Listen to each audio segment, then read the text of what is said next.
until you see the core side of it. And what you're looking for is the story behind the news. We bring it to you from Lagos, the commercial capital of Nigeria. Giving you all sides and political stories round the clock. Every detail from the start line to the final whistle. CoreTV News, expanding your view.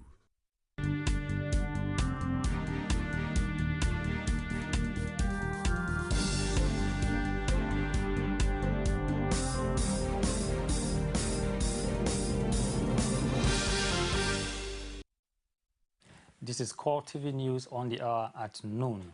Martins Dixon. Following cases of escape from quarantine and surveillance by 2 Ebola disease patients from Lagos to Enugu and Port Harcourt, the Ministry of Health has said it will approach the National Assembly in order to enact a law that will criminalize movement of patients under surveillance during outbreak of epidemics such as Ebola virus disease. Minister of Health Onyebu Chichuku says that the review of the quarantine law became necessary given the current Ebola outbreak. According to the minister, the Health Ministry is strengthening surveillance and working with the National Assembly to review the country's quarantine law. He stressed that apart from the 2 known cases of escape to Enugu and Port Harcourt, no other cases have been identified, adding that there is need to strengthen or set in motion an enabling law to prevent patients from escaping surveillance. 5 co-authors of the latest study on Ebola were killed by the virus before their research was published, highlighting the huge risks undertaken by those working to combat its spread. The study published recently discovered that the virus has mutated many times during the outbreak in West Africa, making establishing a treatment more difficult. Mbalu Foni, Alex Moigboy, Alice Kovoma, Muhammad Fula, and Sheikh Omar Khan worked with lead researchers at Harvard University to examine the current outbreak. Science Mark said all 5 were experienced members of the Kenema Government Hospital's Lassa fever team. Lassa fever infections have similar symptoms to Ebola. Their work sequenced the virus genomes from 78 patients and traced the outbreak in Sierra Leone to a funeral of a healer which a pregnant Kenema Government Hospital Ebola patient and other women who were also infected had attended. 2 months before his death, Khan had described the dangers of treating people with the disease, telling readers he feared for his life. More than half of the 3,069 people infected by Ebola have died from the disease, which has spread across Sierra Leone, Liberia, Guinea, Nigeria, and now Senegal. The World Health Organization has warned the current outbreak could infect up to 20,000 people before it ends. As the issue of the management of the Ebola virus disease outbreak and associated matters continue to generate reactions from Nigerians, the medical doctor and vice chairman of the Nigeria Medical Association, Lagos State Chapter, Segun Akinwotu, says the insurance and daily allowance for health workers involved in the management of patients at the Isolation Center for Ebola patients in Lagos should be extended to all health workers. Akinwotu, who was a guest on our flagship program Core Digest, says the outbreak of Ebola is what is with us now, but that there are other equally deadly ailments which are being managed, and all health workers should be covered to ensure that other such outbreaks are well managed. Volunteering or being involved in Ebola management mainly with 60,000 naira because it's just more like a compensation. As we say, we believe it's more of having health insurance that matters most. Okay. And we want to say that it's not even just health workers involved in Ebola management that should be insured. I think all medical personnel should be insured. It is very important. It is Ebola we have seen today. There are many other things. Wotu says that the move by the federal government to criminalize movement of people under quarantine is a step in the right direction. No, that's the way to go. Because it's just like you are aware that this illness you have, it's not until you kiss somebody or you do something that is avoidable by you. It's just ordinary a handshake. You will shake people you don't even know. You have contact with people you don't even know. So once you've been identified as a potential source of this illness and you've been restricted from movement and you decide to still move, we think the law should be able to come against you once you violate that law. Speaker of the House of Representatives, Aminu Tambuwal, says it is undemocratic to over-militarize the country during 2015 elections, urging the Independent National Electoral Commission to ensure the conduct of a free and fair election. Speaking at the residence of the Deputy Governor of Edo State, Pius Odubu, before attending the wedding ceremony of the son of Oba of Benin, Tambuwal explained that militarizing the environment during elections will discourage voters from freely participating in the poll. According to him, the country must not be over-militarized during elections to the extent that voters get intimidated and scared, and they rather withdraw and remain indoors. There are speculations that the Speaker may soon dump the People's Democratic Party for the All Progressives Congress, where he is expected to vie for the presidential ticket of the party. Still on electoral matters, the Independent National Electoral Commission has declared the Saturday Niger East senatorial by-election inconclusive due to irregularities in some polling units. The INEC Resident Electoral Commissioner in Niger State, Emmanuel Onucheyo, made this known at the end of the result collation in Minna.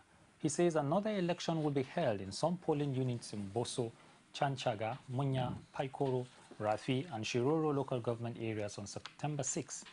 The by-election was held in 9 councils: Boso, Chanchaga, Gurara, Munya, Paikoro, Rafi, Suleja, and Tafa.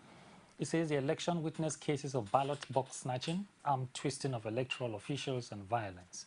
Onucheyo stressed the standing results for the 4 parties that participated were given as All Progressives Congress having 84,689, the All Progressives Grand Alliance 2,099, People's Democratic Party 89,640, and the Social Democratic Party 460. Lagos State Governor Babatunde Fashola has blamed the economic woes of the country on the abandonment of the nation's rail system by the federal government. Fashola made this known after inspecting the Nigerian Railway Corporation maintenance yard in Apapa. Abiola Oluwole was there, and his report is presented from our studios. The visit to the Nigerian Railway Corporation maintenance yard at Apapa by Lagos State Governor Babatunde Fashola is in continuation of the Lagos government effort to ensure a cleaner and safer environment in Apapa. The obviously abandoned yard has become a community to destitute. Lamenting the level of environmental degradation in the area, Fashola expresses displeasure over the neglect of the NRC maintenance yard, which according to him was a major channel of transport from Apapa port to other parts of the country in the 70s. He says reviving the nation's rail system is key to having a sustainable transportation Nigerians are yearning for. It's not enough to go and buy coaches and say that we have revived rail. How many coaches are running? Until we can move heavy cargo, goods, containers, fuel on our existing rail network, then we're far from it. Fashola also visited the LASMA headquarters in Oshodi to inspect some newly acquired tow trucks by the agency. The governor did not hide his displeasure in how the federal government has allowed multi-billion naira Nigeria Railways facility rot away. His remarks certainly represent what many Nigerians have been clamoring for, reviving the Nigerian rail system. We'll be taking a break. I'll be back to continue shortly. Stay with us. You can now watch CoreTV News live from anywhere in the world on our website, www.coretvnews.com. Click on Live TV on our website and watch us live. And welcome to CoreTV Primetime Days. To follow us on Twitter, click on Twitter icon on our website. On Facebook, click on the Facebook and YouTube to see all our previous news production. You can also watch us live on YouTube. Click CoreTV, leave a space, then News. CoreTV News, our 24-hour news station. Welcome back. Some political parties have recently expressed high expectations towards the fast-approaching 2015 general elections. Many citizens equally are looking forward to the general polls. Omotayo Alo visited Ilorin, the Kwara State capital, and has more on the expectations. Ilorin was quiet and peaceful as residents go about their daily businesses. Residents here seem to be politically active as they were eager to talk on their expectations for the 2015 general elections in Ilorin. That will do a favor for us. The other pray that as you enter. I prefer PDP to rule this Kwara State. It's better we just vote for people that we know are capable, competent people, that we know that when they get there, they will do what is best. They should know that this nation is greater than anybody. A member of the ruling All Progressive Congress and senior special assistant to the governor of Kwara State and Media, Muhyiddin Akorede, says the Kwara State government has provided employment opportunity for the teeming unemployed in the state. Next year, we have very robust administration here in Kwara State. Based on what the governor has done, I believe, and strongly too, this is my personal opinion, that he should continue to do his good work. And that any other administration at local level or state level, in any other places where you have touched people's lives, sometimes you don't even have to. Once people connect with you and they know that this man has worked for us, your work is done. Special advisor to the executive governor on information says the ruling government has made life comfortable for the masses. The ruling party in Kwara State is the All Progressive Congress, APC. And that comrade, come shine, will win election. Some people will be doing high GG, what I call initial gra-gra. They are foreign politicians. They don't have any connection with the grassroots. Some of them live in Abuja, some live in Lagos, some live they will not come. Even during the PVC collection, they were not anywhere to be seen. So they are Abuja politicians, they are foreigners. It is we eat and dine with the people.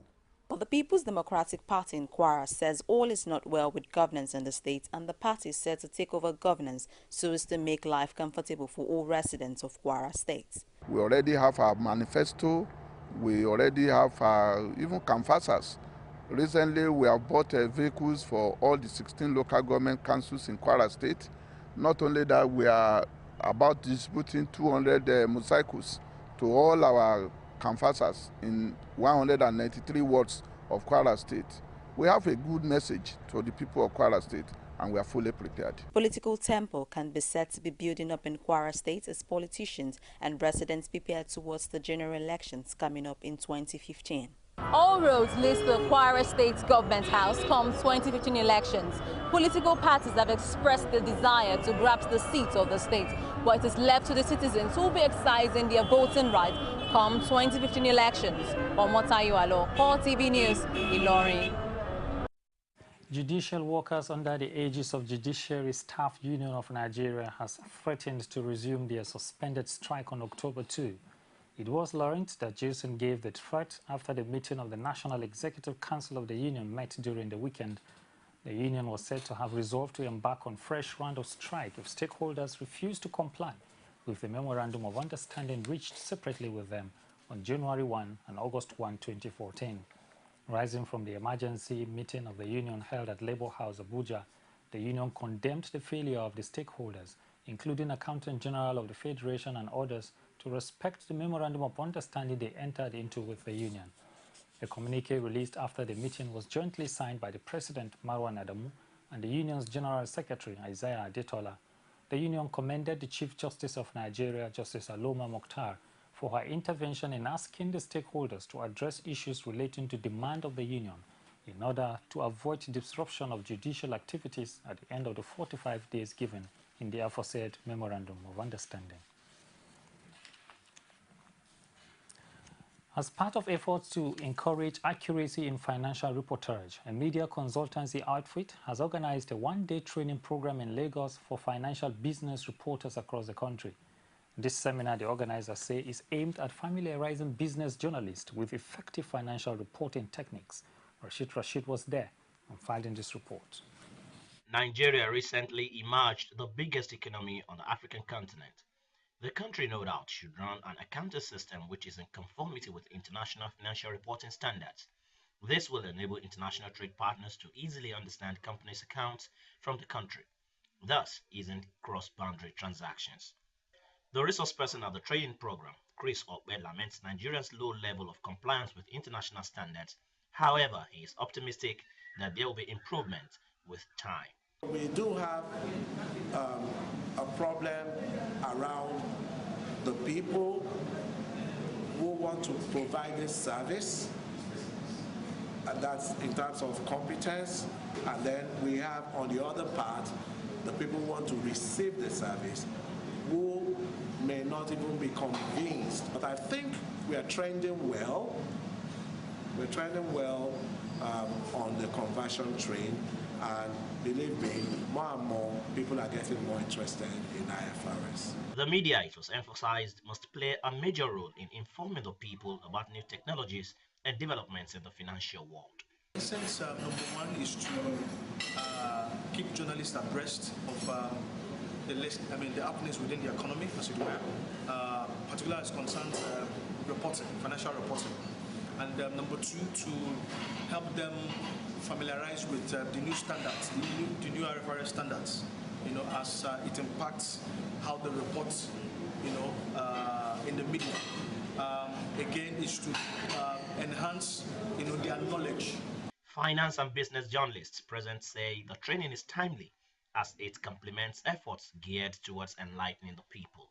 There's a lot of improvements this year to help journalists to do critical analysis on financials when they are published, ask the right questions, and then inform the investing public appropriately. With the training of journalists in standard financial reporting, better days can be said to be ahead in the world of business as Nigeria prepares to embrace new financial models. Rashid, CoreTV News. You're watching CoreTV News on the hour. We'll take a break. We'll be back shortly. Stay with us. Glad to have you join us another edition of The Political Arena, the most detailed and incisive political show. If you are a sitting governor and the opposition is able to stomach structure against you, that means you are wicked to the people. Until the end of our time, I'm the legitimate authority to govern this country. They gave me 20 minutes to move or they will shoot me. He has no chance for survival.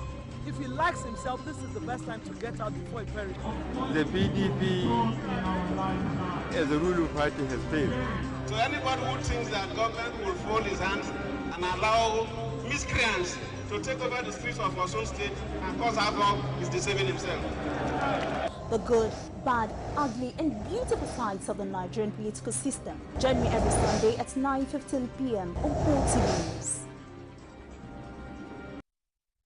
And now outside Nigeria, the Sophos feature, the attempted assassination of a top military commander plunged Lesotho into further turmoil following an apparent coup that forced the Prime Minister to flee to neighboring South Africa. Gunmen attacked the Maseru home of Lieutenant General Maparankoi Mahao.